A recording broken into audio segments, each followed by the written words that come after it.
Good morning, Calallen. Today on CWN, we have some of the district track results. And Dr. Hodgkiss had a forensics lab. I'm Maddie. And I'm Logan, and today is Thursday, April 4th, 2024. Please stand for the Pledge of Allegiance and the pledge to the Texas flag. The Pledge of Allegiance. I pledge allegiance to the flag of the United States of America and to the republic for which it stands, one nation under God, indivisible, with liberty and justice for all. The Texas Pledge. Under the Texas flag, I pledge allegiance to thee, Texas, one state under God, one and indivisible.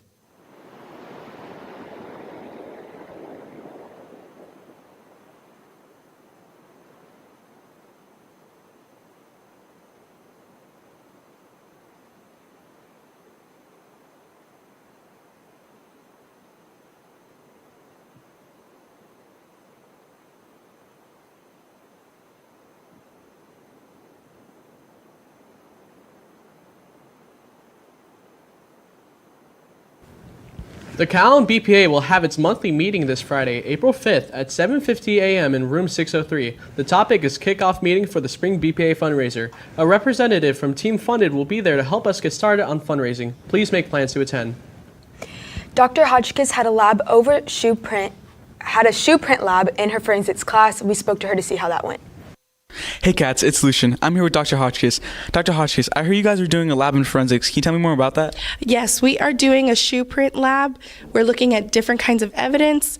The students are placing their shoe on the paper and then they're dusting for their shoe prints. They're looking at the different ridges and what kind of brand of shoe they have, how weight distribution shows throughout the print, and then comparing different prints within their group.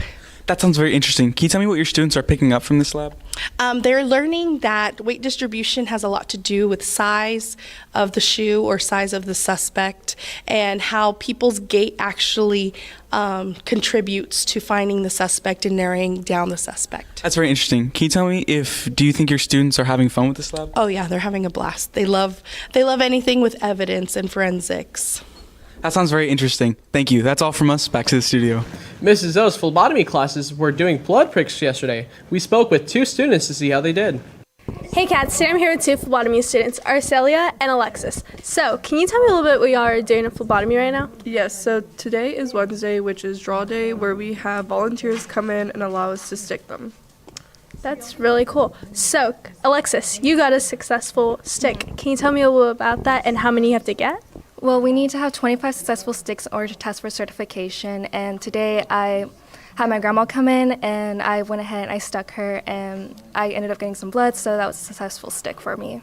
Well, that's really interesting. Good luck to y'all getting y'all sticks. That's all from us. Now back to the studio. Students, if you have makeup hours due to extenuating circumstances, for example, having surgery, death in the family, sick, etc., please come to the front office and pick up an appeal form. The attendance committee is meeting on April 26th and appeals are due no later than April 19th. Appeals will not be accepted after that date. All makeup hours need to be completed by the end of the school year or you will lose credit for whatever class you have hours in, and will have to retake the class next year. Seniors owing hours after May 10th will not walk the stage and will be a summer graduate and will have to return back to the school on May 28th. If you have any questions regarding makeup hours, you can see your counselor or Mrs. Hardwell in the front office. Thank you. Now let's send it to Callie with Wildcat Media. Thank you, anchors, and welcome back to Wildcat Media. Our very own Nicholas Rossi had the opportunity to perform the national anthem for the Hooks game last night, and he did an amazing job. Go check that out on Calallen ISD's Instagram, and we will have more on that tomorrow. Now that's all from me. Back to the anchors. Thank you, Callie. Now let's send it to Michaela with the rundown on sports right after this quick break. Good morning, Wildcats. Make sure y'all are wearing appropriate clothing. If y'all are not, y'all are going to get ISS. Let's take it back to the studio. Thank you, Logan, and good morning, Wildcats. We spoke to Coach Lentz to see how our softball team did against Robstown. Let's take it to her for more information. Good morning, Wildcats. I'm here with Coach Lentz. So, Coach Lentz, I heard you had a game against Robstown. Can you tell us about that? Yeah, we played Robstown last night and we did really well. We beat them in 5 innings. The score was 12-0. Jordan Thibodeau pitched. She did a great job. I believe she had 9 strikeouts, and she also had she went 2 for 2 with 4 RBIs, which was really helpful. And I think Alana Alvarez was 2 for 3, and Mia Flores was 2 for 3, and BB was, I think, 1 for 3 with 3 RBIs. I mean, the girls just did really well putting the ball in play and doing what we needed to do to get the win. Who y'all gonna be playing next?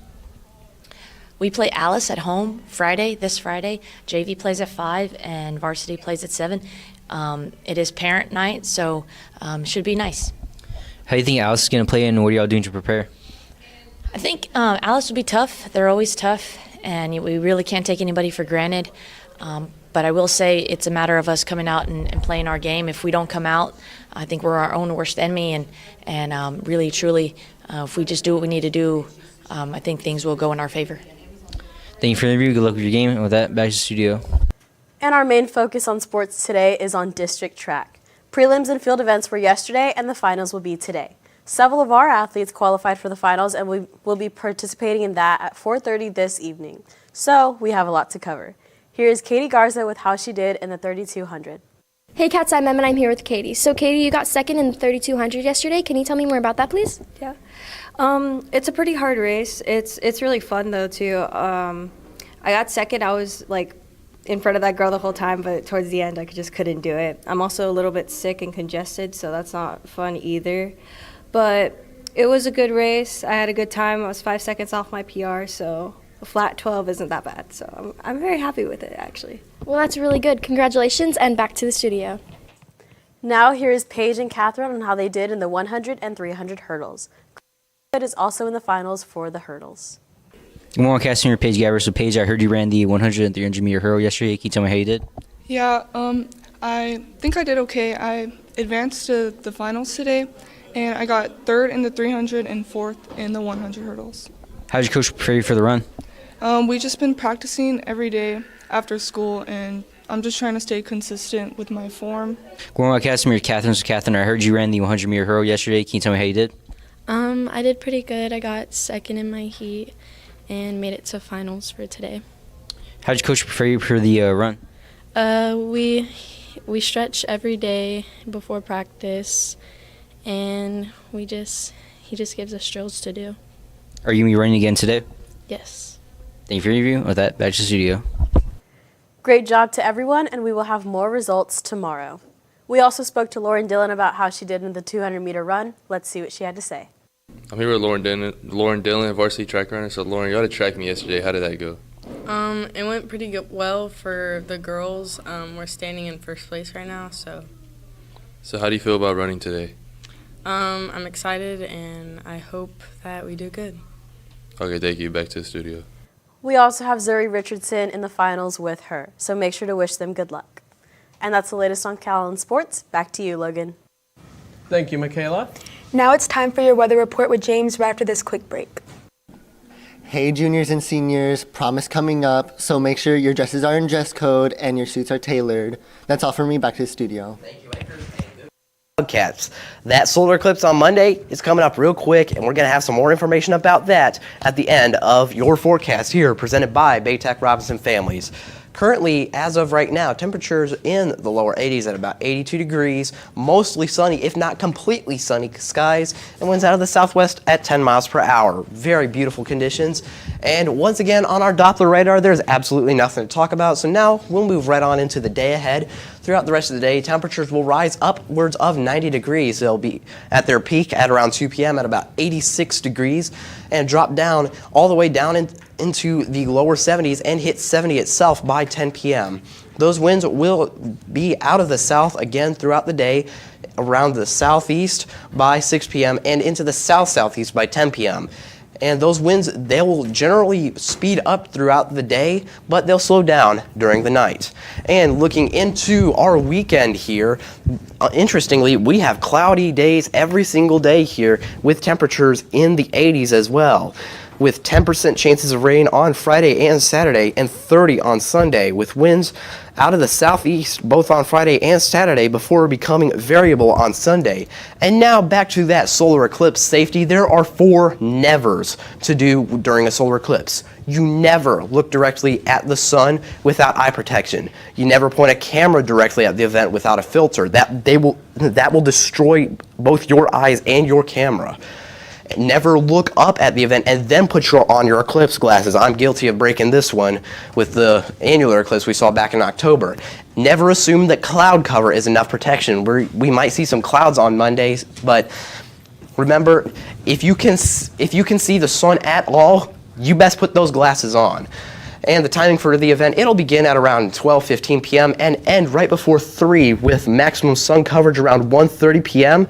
with that maximum sun coverage being a whopping 93%. So we're not going to get all the way to totality. We're going to get mighty close. With that, let's take it back to the anchors. Thank you, James. And that's all your announcements for today, but now it's time for your joke of the day. So guys, where do you find the chattiest of track athletes? I don't know, Logan. Where? At discus. For all you social people out there, make sure you're following us on Facebook, Twitter, TikTok, and Instagram at Calallen TV for all the latest updates. Also, subscribe to us here on YouTube to catch all of our latest videos. And as always, Stay classy, Calallen.